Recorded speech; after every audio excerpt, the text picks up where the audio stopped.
বিষ্ণু বলতেন আনা মালিহ ওয়া আখি ইউসুফ সাবিহ, আমি হচ্ছি মালিহ, মিলহুন মানে লবণ, লবণ থেকে লাবণ্যময়ী।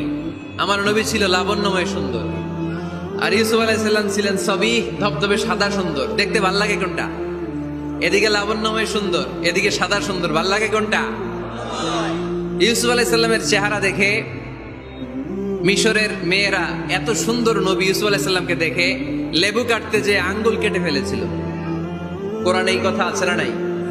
ওয়া কাত্তা'না আইদিয়াহুন, লেবু কাটতেছে, আর ওনারে দেখে লেবু কাটা শেষ, কিন্তু কাটা আর থামায় নাই, ওই এক টানে আঙ্গুল শেষ।